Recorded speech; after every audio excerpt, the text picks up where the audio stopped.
It's 1 o'clock, so we're going to jump in. That'll give us more time for discussion. So I'm so glad that all of you decided to join us. We had a 33% chance of getting you in this room, so we won. So it's a delight to have all of you here with us to talk about equitable infrastructure to bridge divides.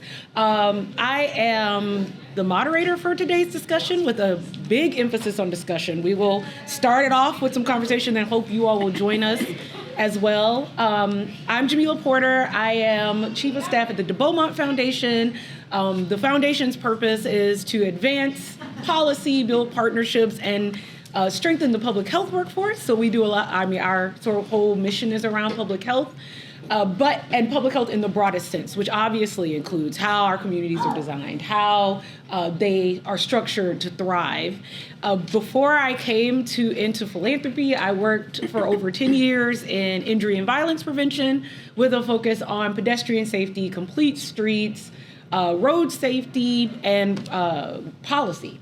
So this is all near and dear to my heart. This is all passion for me and is, I'm sure, for all of you and as well for our panelists. So I will first say thank you for being here. So we are here to talk about equitable infrastructure, but we're going to talk about it in a bigger picture sense. There's obviously physical infrastructure, which we'll talk about.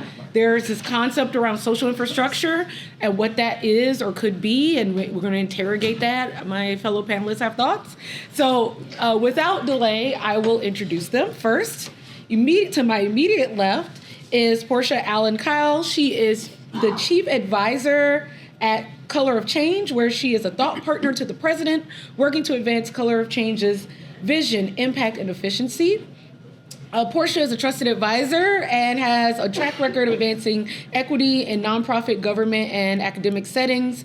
Prior to Color of Change, Portia was Senior Advisor for Equity, Policy, and Stakeholder Engagement in the Office of Civil Rights at the U.S. Department of Transportation.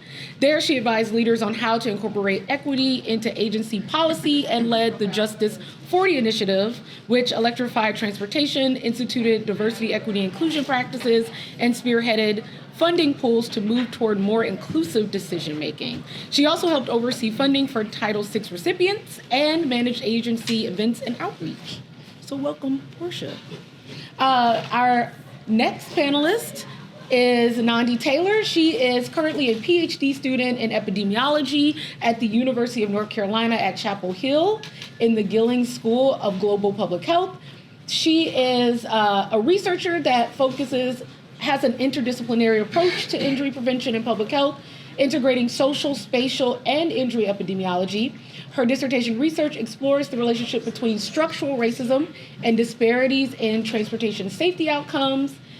She is also a graduate research assistant that is focusing on traffic safety and public health at UNC, and her main research interests focus on pedestrian safety and using linked data sources to assist in shifting the field toward equitable traffic safety solutions.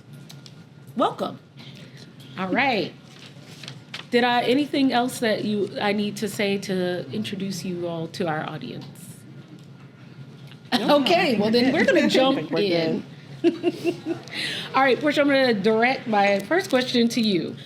So, given your deep experience in civil rights, transportation policy, racial justice, what kinds of infrastructure do you think have helped to create divided and inequitable communities that we see across the U.S. today? And generally, what is the current landscape we're facing, and how, from your point of view, how did we get here? Yeah, so I think the short answer is all of it, right? And we're definitely at a crossroads as a nation. So we know that what we have wasn't built for all of us. We know that what we have doesn't work. We know a lot of things about what we have, and we also know quite a bit about where we're trying to go and what we're trying to build to. But the opportunity that we have at the moment, particularly with a lot of these once in a generation investments in infrastructure, is to do something different and make different choices. And it is almost as simple as that. A lot of the infrastructure that we had was laid out with commerce and capitalism in mind.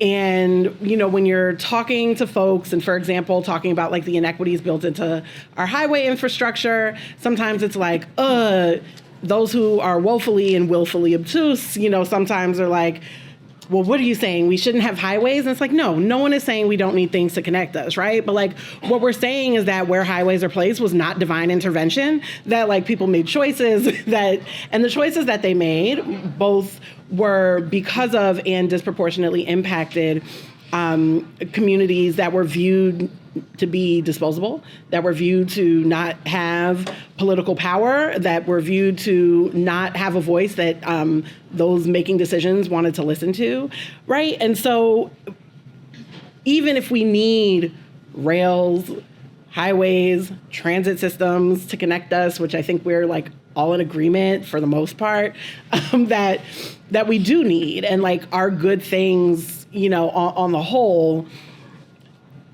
What we should be thinking about then is, how do we make different choices and different decisions to correct those of the past? Like that balances redressing harms that have already happened, that takes into account our current landscape and situation, and also includes and incorporates the visioning that's required to like get to the world we want to live in and the place we want to be. And so like the decisions and investments to be made in this moment are not inconsequential. Like they are actually the decisions to either continue the harms of the past, to continue the, maybe it wasn't poor decision making prior, but we've learned since then. And like now continuing down that pathway would just be poor decision making, poor policy making. And like now is the time to make decisions that like have an ounce of courage, that like incorporate, those communities that we know were left behind, that were, not thought of, and make sure that we're ensuring that the benefits of tomorrow are like equitably distributed and that no particular population is like disproportionately shouldering any of the burden to achieve those benefits. And so I come to this as a civil rights attorney, no matter what, and practitioner, but like no matter what the task is, the lens is equity, and figuring out what the specific prescription is to address the divides of infrastructure past and make sure that there is a holistic approach in service to community that, accomplishes and moves us to that like world we want to be. Hell yeah. Thanks for that. That's right aligned with, I think, our collective thinking, obviously, from the audience. We got support for that. So Nandi, I'll throw to you. Given that you're currently conducting research at the intersections of public health, transportation safety, structural racism, and disparities in transportation safety, how do you think about social infrastructure? Like I would say maybe redlining would be an example, or policy would be a form of social infrastructure. How redlining, we know, was adopted nearly a century ago. It still has modern day impacts on an array of health issues. How are you thinking about that kind of infrastructure, specifically thinking about redlining and your research in it, and how that affects modern day impacts on road safety and community design? Yeah, great question. I think one thing I'll add to your statement is coming from a place of geography. My undergrad was geography, and I did my MPH in health behavior, and then I'm now in this epidemiology field, which is like the science of public health. But one of the things I've always thought about through all of my journey is that space and place and health all affect everything that we think about in any field that we're in. And one thing for geographers is that we think about a place as an environment where people need to thrive and live, and the transportation system is supposed to be built to help do that. And the history of our transportation system was not actually built to do that. It was built for other reasons, like economic reasons, to connect the coast of one side to the coast of the other side. And so in order to really change the infrastructure, we have to rethink what the transportation purpose of the transportation system is, what the purpose of housing infrastructure is, and like all of those things actually don't, the reasons they were created, in my mind, don't actually align very well, and that's why we keep having this like cycle of repeating history over time. But when I think about policies and practices like redlining that were done in intentional ways to further structural racism. As we think about urban renewal initiatives, we think about the Interstate Highway Act, we think about redlining, all of these things had a purpose when they were created. They were supposed to create these environments that further segregated racial groups. and created limitations for communities to be invested in, to be given the opportunities equally, to be allowing them to have neighborhoods that had parks, that had invested in schools, that had infrastructure that allowed them to move around freely and get from one side of the community to another. I think when we think about redlining, we often think of it as a housing policy, but it's also transportation policy. And I also like to make the note that when redlining was done and the Interstate Highway Act was done, it was in the name of public health, and I don't want to throw my own field under the bus, but I think a lot of the times we like to say public health is the solution, but we have to acknowledge that public health has done harm. It is not a field that is 100% removed from not doing anything about structural racism, even if they now name it, and they should. They still have to acknowledge that the things that we have done in public health have not fixed the solution, or fixed the problem and been a good solution. So when I think about redlining, and I think about how these trajectories of communities when it comes to health and safety and my field of road safety, it was important to go back in time to document a policy, to quantify it in the best way that we can, to see how something historical impacts present day. And we know from the paper that me and Jamila worked on is that we found that places that were historically redlined still have modern day transportation outcomes like increased pedestrian fatalities when you're in these areas that were underinvested and compared to areas that were given funding and investment over time. Presently, they have impacts on transportation safety, so it's important. Mm-hmm. Yeah. Also, please, as a public health person, please throw our field under the bus.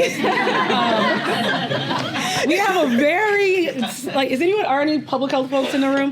We think that this is like a sainthood. It is not. Like, urban renewal was in the spirit of increasing public health, whatever, hygiene. So please, thank you.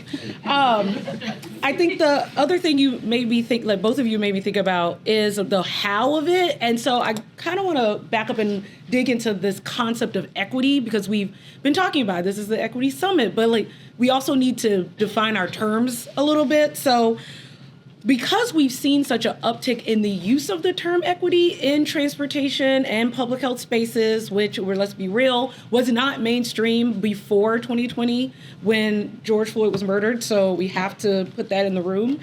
What are we talking about? What is equity? What do we mean, or what should we mean when we're talking about equity in the context of transportation, health, infrastructure? What should that look like when we're talking about equitable infrastructure? Okay. I most, and this is a drastic simplification, let me just say that, but I really think about it straightforward as benefits and burdens. And in every lens of analysis, thinking someone is benefiting, is there anybody burdening? And we like to often ignore negative externalities in favor of positive ones, but we can't wish things disappeared and non-existent just because they're inconvenient. And so as we're, thinking about equity and really how to put it into practice, I really would love for folks to get away from disparities. I don't know that we need any, not that we don't need any more disparity studies, but on most things we really don't need disparity studies to give us knowledge that should come from the University of Common Sense and lived experience. We do not need those studies at all. They are not useful. They're not adding any value and not moving the field forward. But and also are often trying to bring people in line with what is often a white baseline. And I would like to think of equity and the world that we want to live in as not catching up to white folks, but what is possible, what can happen if we were to just reset and rethink about what the possibilities are and what and then embrace hope as a discipline to get us there every step of the way, to do that disciplined approach where, yes, not all things are possible in the moment. Rome wasn't built in a day. Neither was the world we live in, and our transportation infrastructure. But we have to steady the course, and the simple analysis, in line with benefits and burdens of is this helpful or is this harmful? And it is not that there isn't gray area, but I think being honest about what helps and what harms, and who it helps and who it harms, how it helps and how it harms, moves us away from equating things that actually just are not equals, and makes it somewhat very clear often about the choices we need to make and the paths we need to take and the investments we need to make and the things we need to sacrifice in order to get there. Mm-hmm. Yeah, I 100% agree. I think at least in epidemiology, they are, there's a clear desire to try to think differently about disparity versus inequity. And a lot of times it gets mixed between what it is you're really looking at. And I think that I also believe that equity needs to be thinking about the fairness and burdens, but why there is fairness and burdens, not just that there are them. We know that they exist, but why they continue to exist, or even understanding maybe the different ways these disparities continue to exist. And when we're looking at the keynote speaker talking about the disproportion in citations and arrests, when we're looking at certain road user groups, like those are often not things that NHTSA or other fields that look at transportation issues are going in and quantifying with data. They're looking at FARS data and fatalities and looking who's dying the most, which is very important, but looking at why they keep dying and why we keep having fatalities over and over and over again, I think is really essential to getting more at an equity approach to things. I do think that a lot of times there is a desire to believe that we're doing equity when in reality we are just stuck in the problem identification bucket. We're identifying the population that is experiencing inequities, but we're not getting at why they're doing that. And a lot of the times we have programs that are designed with equity in their description, but they're often doing an equality-based approach. Like, we're going to do all of this equally throughout, or maybe we're going to go to this one community and we're going to do this road infrastructure change that we did in another community, which that can't be the solution. You can't just take it and then move it to another community.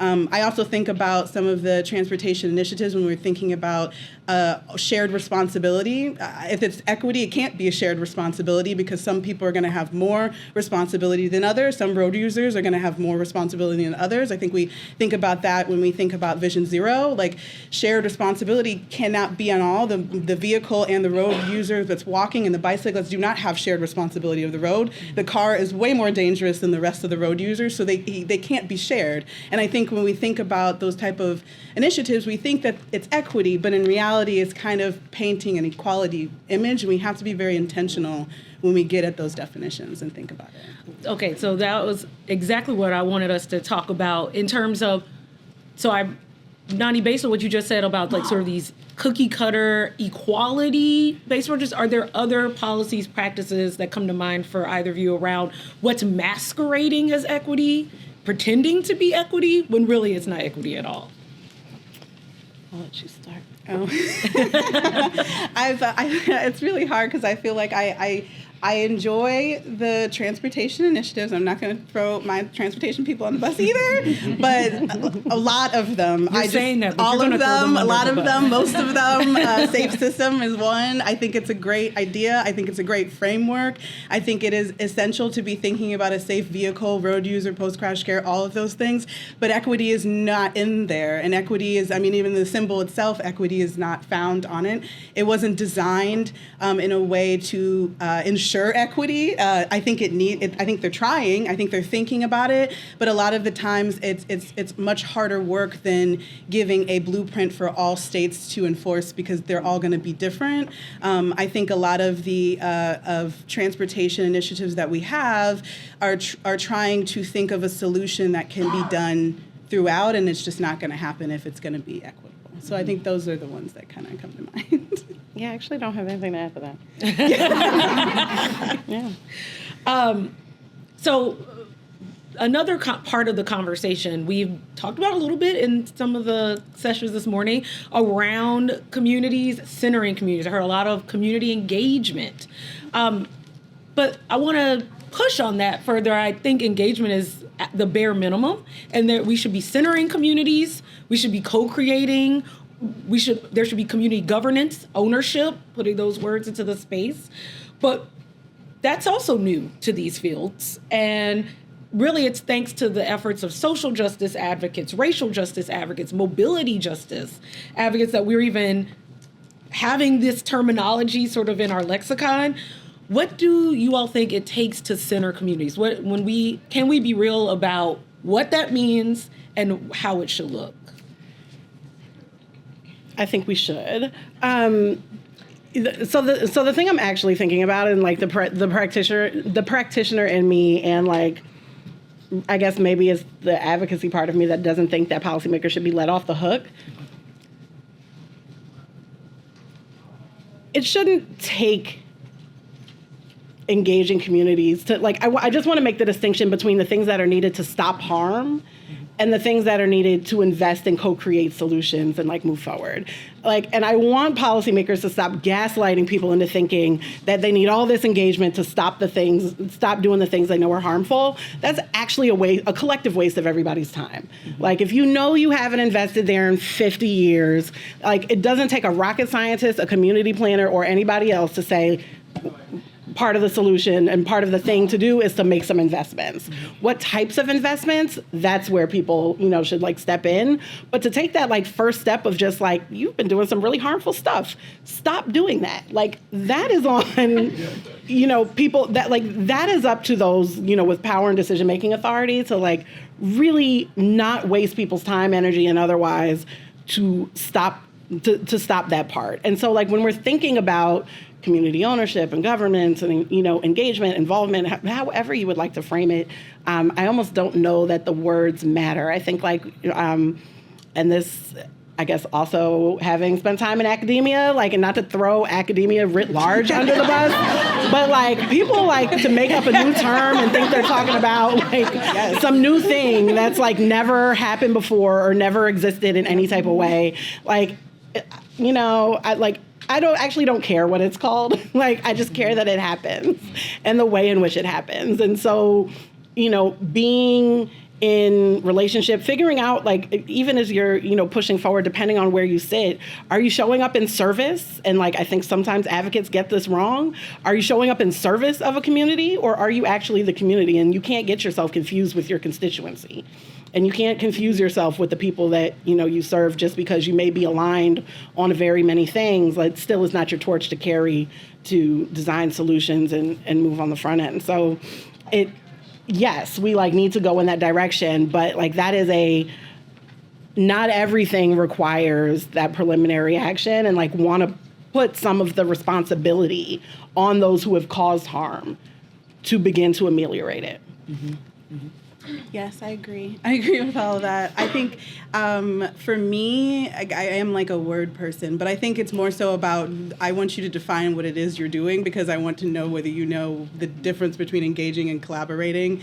And I think that we often sit in community engagement and we don't actually sit in community collaboration. We like using the word community engagement, but to engage someone just means that you're getting their attention. You're showing them things. Where collaboration, you want feedback with them and them to give, and it's a process of going back and forth and collaborating.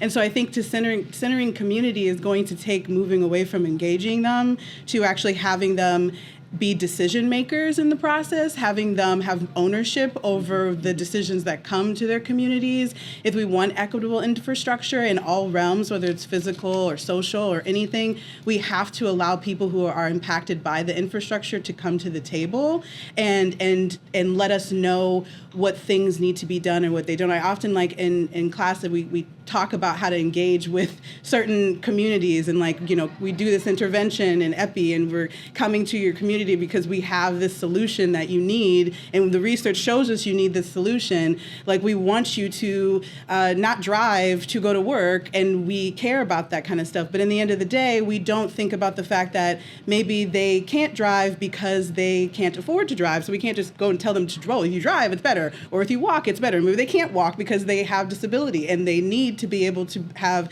buses that get to them, but then their bus stops don't locate anywhere near them, so they can't walk to it. And then when they do get to the bus stop, it's not on time. But if we just came there and we said, you need to be able to drive because it's safer, opposite of what we believe. But if that's what we're telling them, we're disregarding all of their lived experience and why they aren't doing those things. And we often don't ask them, well, why aren't you doing this? We just assume that they don't know and that's why they're not doing it. And I think that's essential. And I think when we start to get more people from the community involved in this work, or at least not even involved, we actually seek out the people who are doing the work, because a lot of times I feel like there are community organizations that are working on things like transportation, but they're working on a lot of other things. Violence, they're working on education, they're working on a lot of things that we should be coming to them as transportation people, along with our housing partner, along with our education partner, and sitting there and allowing them to collaborate with us, and we don't often do that. So I think it's going to take some time, but I think it takes actually acknowledging what you're doing and being honest with it, and then reevaluating what that means, whether it's engagement, which it shouldn't be, it should be collaboration in my mind. Yeah, no, please. You know, like, it's a privilege to be a professional. Like, it is really a privilege to be a professional.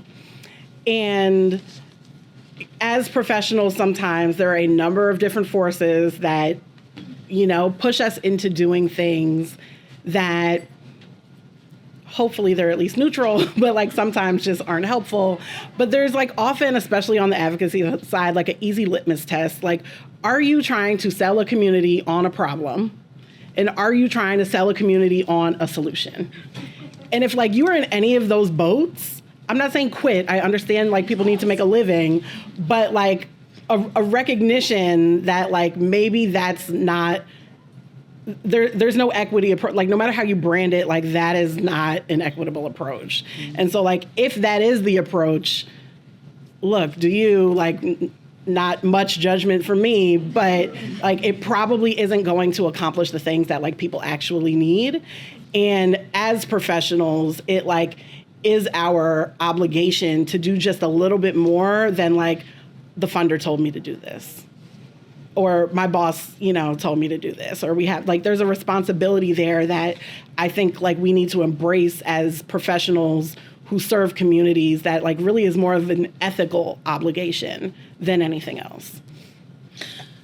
Two things that crystallized for me from your comments were, one, Nadia, you were talking about sort of the siloing, like the lived experience of any of us living in our communities, living in our neighborhoods, is not siloed. This is the public transit, and this is the DOT, and this is the housing situation. Like, so when we're coming to communities and we don't have our stuff together, and we don't have the partners from all of the different agencies and places that, like, we're not coming in a collective way, we're already missing the boat. And then the other thing that you made me think about is coming to the community with like we're already going to do this. We just want you to rubber stamp it and like just be like, does this sound good, guys? Because we're going to do it anyway. So if you're not coming to communities authentically and at the very beginning, even well before there is a plan or there is even a desire to, whether it's develop, change the infrastructure, you name it, then we're already being dishonest from the beginning. Would that be accurate? Mm-hmm. Yeah. I mean, in 2024, yeah. Well, okay, so this is also connecting in my mind to the fact that we are dealing with a lot of pushback on efforts around equity, around advancing racial justice in our respective fields of practice as practitioners and professionals. With that in mind, how should we be pushing back on those efforts that are trying to dismantle any potential, let alone not even gains, but even attention on equitable approaches, on advancing transportation justice? We're going to get the pushback. We should have already been planning for this, because this is a natural pattern and cycle of progress and retrenchment. How should we be pushing back on this kind of like pushback that we're getting? I like going in order.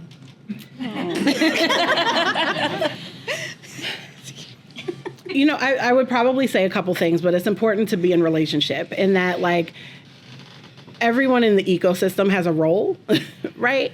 And everyone has a lane, and things work best when like people know the role, and for a very clear sports analogy, like run your play. Like that, like when people start trying to do there's one quarterback on the field. When the quarterback starts trying to be, you know, the like wide receiver, like you're going to have problems in executing a play, right? And so as being in relationship and community as the ecosystem, like, requires us to know, like, who of us and which of us are responsible to, directly attack some of the forces. So, like, who are the corporate accountability folks that are going to hold those who are funding these attacks and opposition accountable? Who are those that are going to, come with a strong, media and narrative plan? And a way to kind of change the conversation so that, like, and change the branding of the attacks in the conversation. Who's coming with the strong gov affairs strategy? How are you leveraging the relationships you've been building with legislators and policymakers and everybody else for good in the moment that allows and preserves the wins in other places? And then who, especially those, that are, like, implementing or executing work, need to find ways to do it differently. And, like, those who are experts, right, as, like, many of us like to, consider us, I didn't always believe it, but as, I don't know, maybe it's age, maybe I, like, fully expect to be outflanked by the left, like, down the line one day. Like, that is what I want to see happen as the, like, vision for the world we want to live becomes bolder and, like, becomes more audacious than what I could imagine because of, where I've kind of come into life. But I have learned, and I guess more so thought, that in some situations, it is actually possible to do equity work without equity, DEI, DEI, DEI. And part of that is, like, knowing your audience, but the other side of that is the simple reality that equity work requires a surgical approach and a prescription for whatever the very specific problem is. And so if I'm pushing for, bus lines or transit systems that connect parents both to work, to schools, to doctor's visits, and to otherwise, I don't need to say equity, equity, equity. I can talk about, it from a caregiving perspective. I can talk about the economic empowerment. I can, like, talk about a number of other things and push for the exact same thing, an outcome that is actually more equitable and a transit system that actually works for more folks than it did originally. And that is, like, real transformation as someone that has long believed that, like, it's not racial justice if you don't say race, right? And so, but when the chips are down, right, like, how are we not abandoning our mission just because we can't fulfill it in the most pure way possible? And how are we not how are we staying steadfast, and again, with, like, hope as a discipline, to what needs to happen so that the work continues and we don't just throw up our hands and say, oh, well, not this cycle, maybe next cycle, not this, administration, maybe next time. Like, there is work that we have come here to do, and in the privilege as professionals, like, we need to be professional and do it. And if that means adjusting, then it means adjusting and it means doing something different. But it doesn't mean letting down the people that we said we do it for and, like, what we originally came here for. And I think, like, in that moment, depending on what your lane is, depending on what your play is, figuring that out for how to continue to move it forward is the job. Mm-hmm. Yeah, I think this question, hearing it, it's like, I'm like, oh, public health will say, think of your audience. Think of, like, if you're talking to policymakers, you need to sell what you want to do in numbers because they care about numbers. They care about how much that person who is in the emergency room because they didn't have a helmet on while they were driving their motorcycle and got injured. How much money does that save that hospital if that person would have had a helmet? And that's why that policy needs to stay in this state. Like, we often think of what's the audience and how do we sell this to them. And I think, like, that is essential to having to deal with the shift in prioritizing equity. But I think the other part of it is that people have been doing this work regardless of whether it was a hot topic to put on their description of their program. And I think a lot of the times I think of, the research on structural racism, there's been a massive growth of it since 2020 and even before then. And at least in the public health world, this idea that it just started then. It didn't. There were sociology and psychologists who've been studying structural racism for a very, very long time, and their work was not as impacted as it was when people started to care about it because it's on the news. but they were still doing it, and they were figuring out how to do research and publish it without maybe using the word racism, not being able to be as bold as they should and be allowed to be, but they were doing it, they were publishing it, and they were trying to make a difference. And so I think regardless of whether we can still use the words, I guess, like the idea and the principles still need to be in place. Like we should be doing equity regardless of whether we're describing it as equity or we're describing it as racial justice or mobility justice. The work should still remain. And so I think that's like a key thing. It's more about building it into the actual process of the system so that it can never be undone in a way. Love it. Okay. I don't think there's been enough conversation broadly, so I'm opening this up. Does anyone have thoughts, questions? And please add to the conversation. I'm going to start by saying I'm sure I'm going to have like 10 more questions after this, but just based off of what you were just saying, and I really appreciate the conversation that's been happening so far. I work in an agency where we are, and in the role of an equity advisor, where we are explicitly trying to navigate our changing, potential change in political climate. In terms of what we call it, do you think that there is a benefit in right now trying to change some of those names or trying to be a little more discreet to make it harder to pinpoint exactly the efforts that people who are against this kind of work may want to dismantle? Or do you think that that's a waste of time and that we should just forge ahead and navigate that if and when it happens? That is a major point of discussion in my workplace right now. I'll let you guys go first. Okay, I have a thought. I have thoughts too. But Okay, yeah, no, go okay. ahead. I'll kick it off.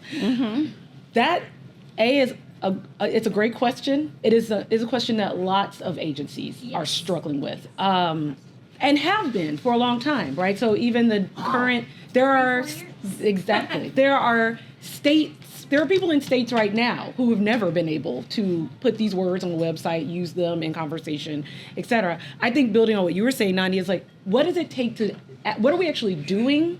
You've defined it for yourselves, whether it's at the department level, agency level.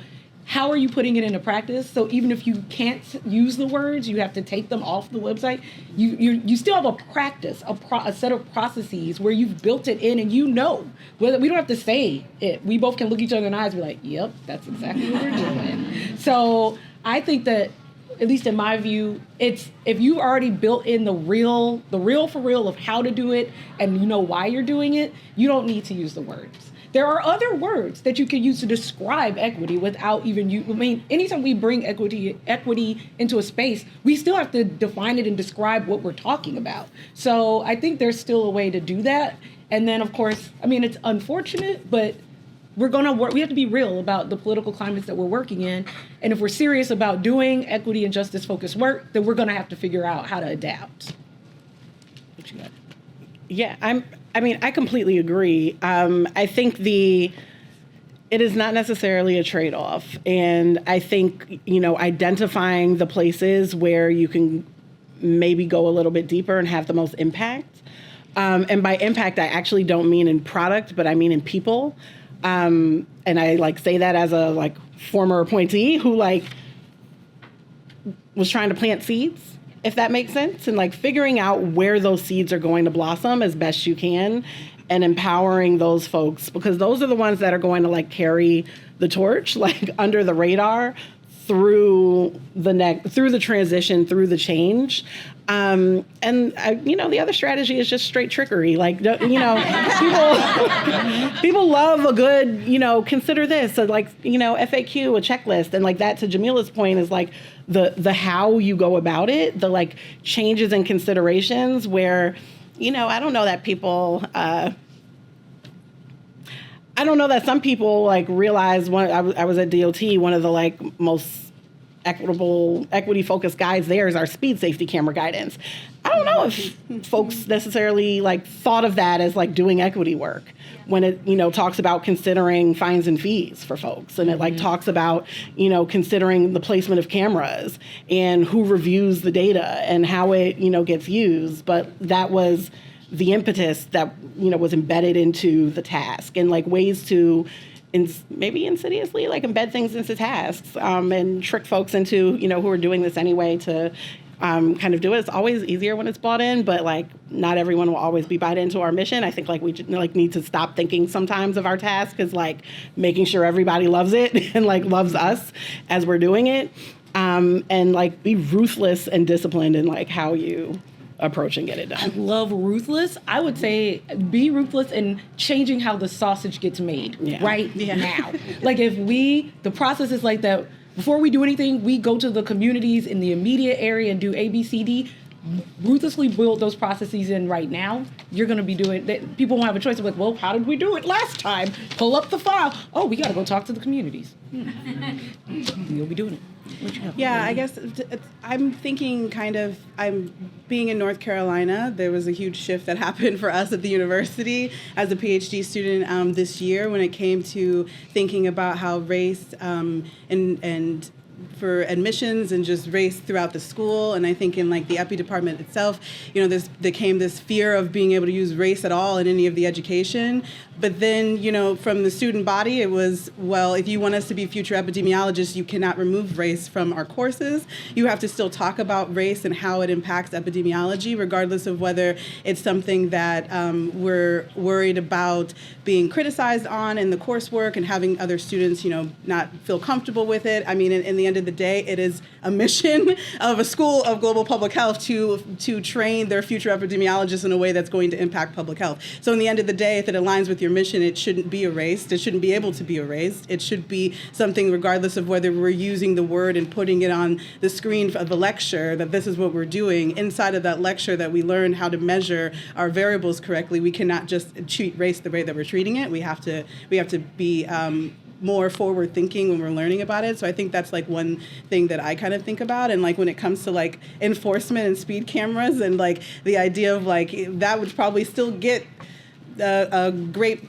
people would still want that, whether the equitable enforcement was before that word, right? But thinking about how it's actually implemented and whether you put it in certain communities and whether you think about the fines in certain communities, because some communities are low income, that's the equitable approach. And I feel like the way that we present it and can make sure that it's embedded in the work and can't be undone is the most important thing than trying to figure out how to wipe it from the literature. But So I have a question that is really about critiquing and going after the standards of the literature. My work is usually around housing, sometimes around broader community development stuff. And in that space, as in so many, there are so many racist assumptions that are just built into the foundational work of the field that then infuse everything and become part of the federal funding mechanisms, even to the degree that, folks within housing are clear about some of the stuff that is and was racist, but just are not examining other pieces of it.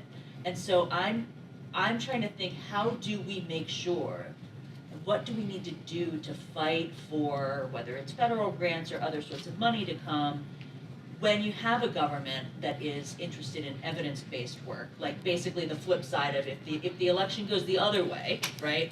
And they're looking for evidence-based work, but the evidence base was racist and remains unquestionably racist. So like how do we get that part to shift forward? I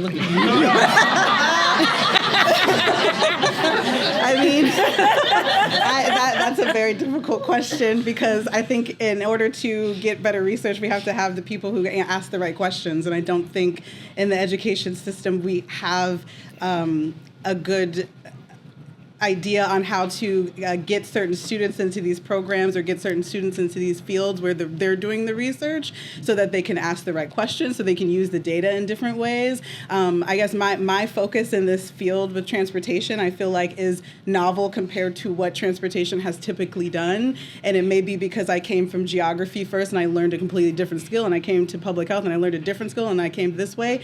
And so is it more about not trying to find the evidence in the field and going to another field that's probably been studying it in a completely different way and maybe has a different academic position on the questions that they ask, and using that as evidence? I think when I started looking at the redlining paper, or wanting to do the redlining paper, there was zero evidence for me to say that this was going to impact transportation from the transportation's literature.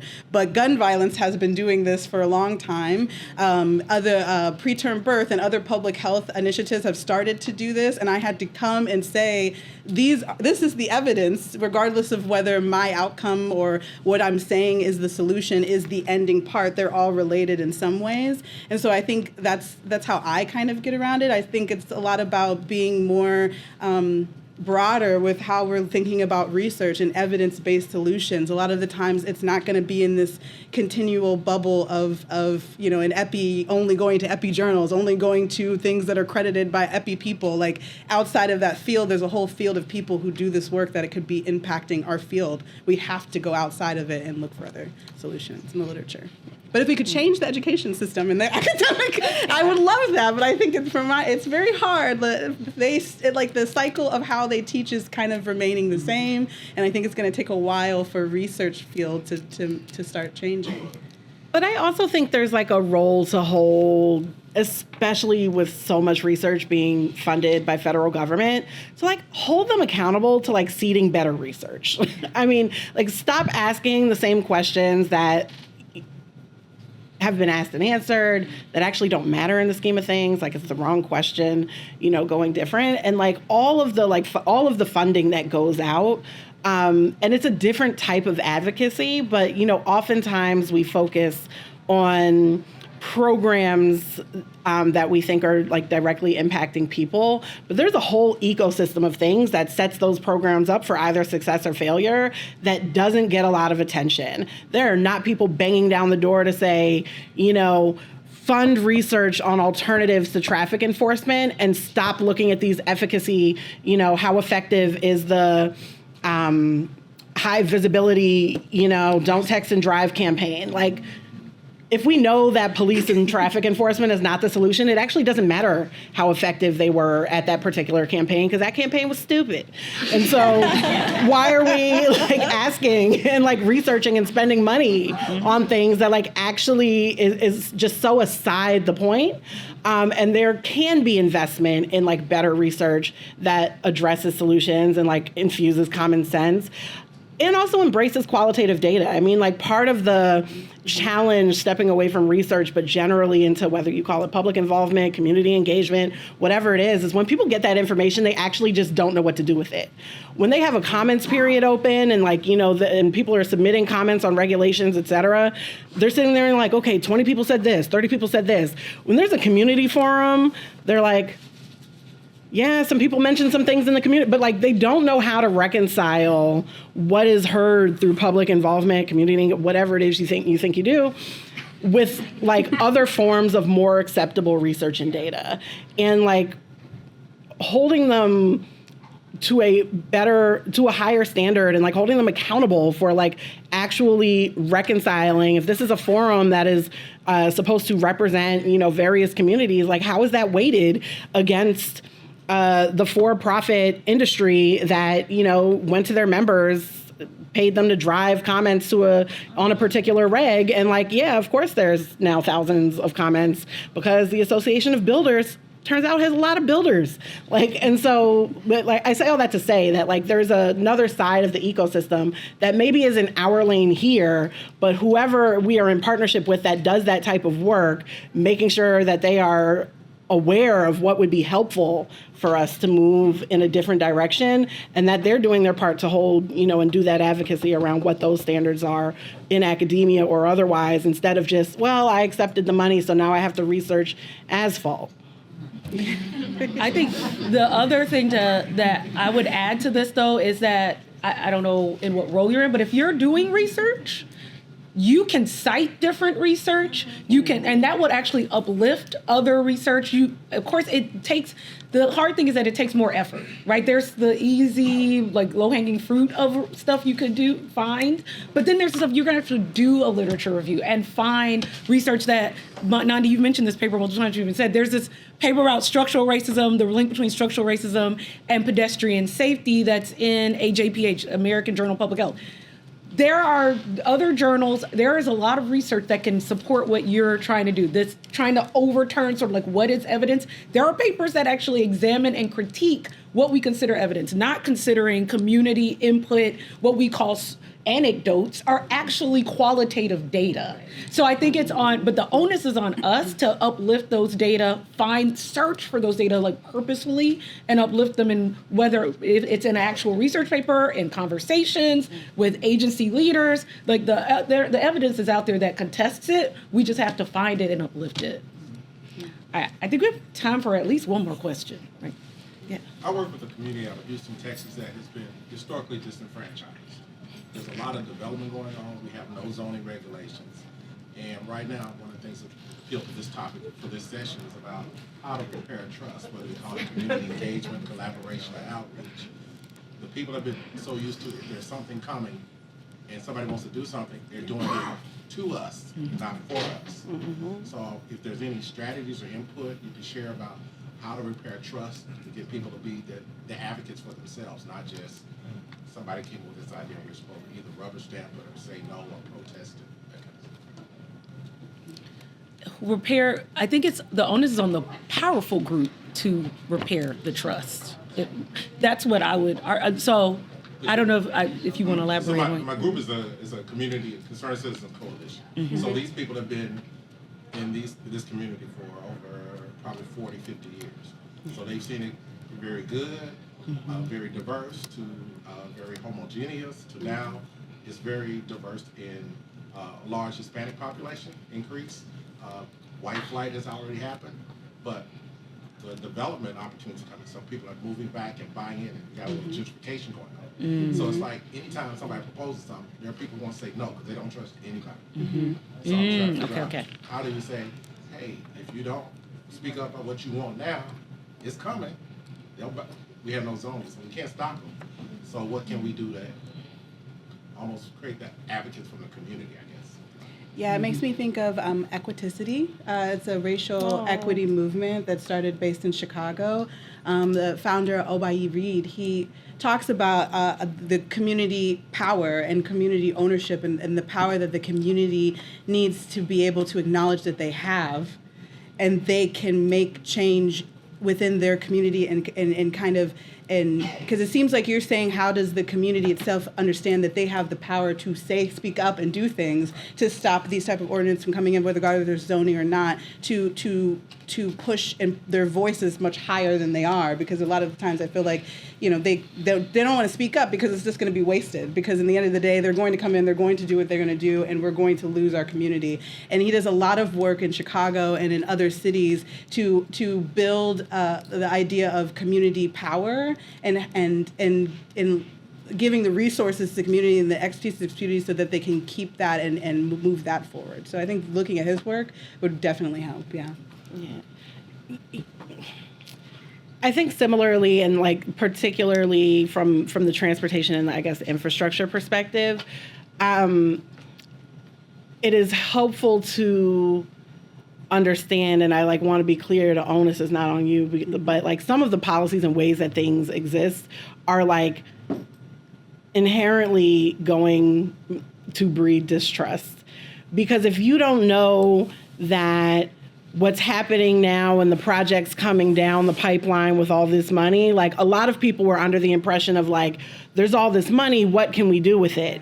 and like didn't know that there's a like 10-year pipeline of projects and plans that have been going on, and all this is doing is speeding those things up in most cases, not necessarily seeding new things or being responsive to community needs. And so working in a system that is, you know, somewhat designed to keep community on the outs, unless you know, and how would you know about STIPs and TIPs and all the rest of it, because who knows about that type of stuff if you don't have the privilege often of being a professional?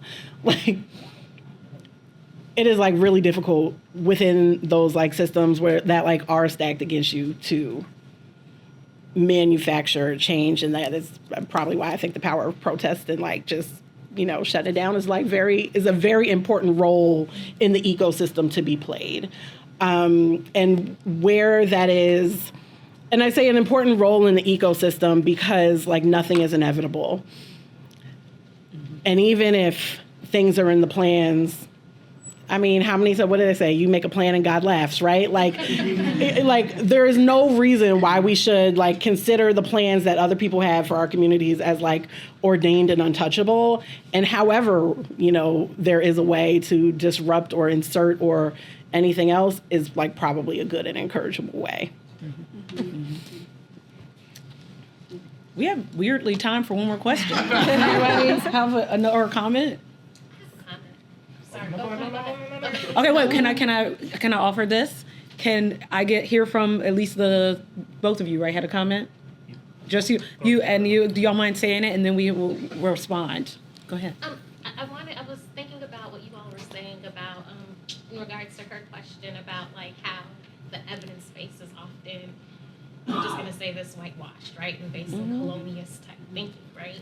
And so I heard your comment about like the education system and getting like more brown people, and I think that's where it's at because like I think about this term, this narrative shift, right, and then having more brown and black people in these spaces, and I feel like we're in this space right now where we're lifting up how there is evidence to do the work with equity in mind. So I think that's where it's at, like more of us and allies who are advocating for black and brown and BIPOC communities in this equity space. And then also, it's not just in the education system, it's also within the communities, because community members with lived experiences are experts in their own rights, and they should also be involved in the research that we're doing, and we should be able to pay them for the research that they're involved in too. So I just wanted to like add to that. Thank you. Thank you. Thank you. Also ex-DOT here. So, and I actually wanted to touch on that a bit because I'm curious on your thoughts on where there's still remaining opportunity, given the upcoming election, not knowing what's going to happen, for us to help DOT embed some of this information. So, for example, to the gentleman in the front's point about the coalition in Houston, I live in California, in the Bay Area. We don't believe in math, basically, when it comes to housing. And so we have a lot of pushback on every type of proposal, which is understandable. We have harmed a lot of people over time with these developments. But I think that there are some lost opportunities on sharing our professional knowledge. For example, when DOT put out guidance around equity or the Justice 40 initiative and things like that, sort of sharing what is a STIP? You know, how would you incorporate this into your STIP since it's new? And I'm wondering if you see any opportunities left either through something like that, or through NCHRP, TCRP, OSTR. Like, are there research opportunities we can still impact, and policy opportunities we can still get out from a higher level, not just in our local communities, to share our professional knowledge? Speaking for myself, not for my former employer, but I think that there are those opportunities, and I think part of the opportunity lies in the fact that like grantees have changed. People that have entities that have not received money historically have received money, and it is like somewhat of a clean slate to hold them to a different standard. And a different type of involvement, a different, type of otherwise, like even for some of the transportation research centers, there are new grantees and affiliates and, more HBCUs, for example, as and it is not that the onus is entirely on HBCUs, for example, to like be the vanguard of new research, but I think that there like is opportunity to infuse and seed new and different things. I mean, even research that says that you need a crash dummy that represents women, like something as simple that like doesn't double as like a small woman and a large child, for example. Like they're just like little things that that like create opportunities to like really push and push the envelope, I guess, so to speak, on what people think is possible. Because what I will say is that creativity is a muscle that atrophies if you do not use it. And by and large, like that muscle has atrophied for many people on like what is possible in the world. And for those of us who like, I don't remember if it's the blue or the red pill, but whatever one that like makes you see clearly, like the red pill, right, for those of us that like are not just like, steeped in the taste of like really bad Kool-Aid, like can have the responsibility somewhat to like push on the creativity to like keep, showing up, to keep, challenging, to, go back and like, Massey and Denton's American Apartheid is like, just not great research, right? And like, that talks, it was a book about, housing and segregation, et cetera. And the big question was, well, why do black homes and like black homeowners in white neighborhoods begin to leave when neighborhoods become more black? And it's like, well, because people know what it means to be black in terms of like housing prices, right? And unfortunately, have internalized things and act accordingly. But I say all that to say that like we can think bold and we can, show up, we can ask the questions, we can push, we can seed the research, we can, and need to fire on all cylinders. We need to show up at like transportation planning commissions the way people show up at school boards and city council meetings. Like to like, because those often come with like not very many comments other than developers, et cetera, but the same type of strategy of like bringing community to people. Yes, people need to come to community, but we need to like make sure that like people are in their faces every step of the way, demanding new, different, and better things. And there is no shortage of opportunities to do any of that.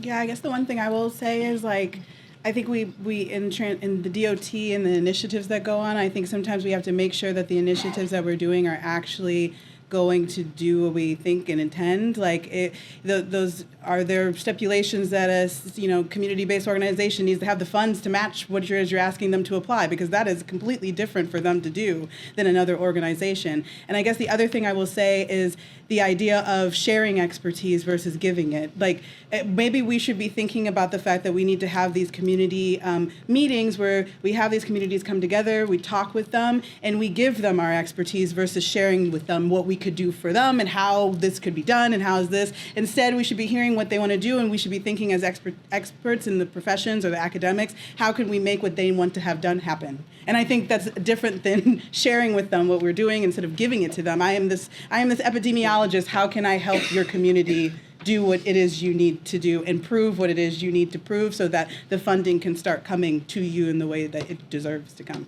Yeah. All right, that is a wrap.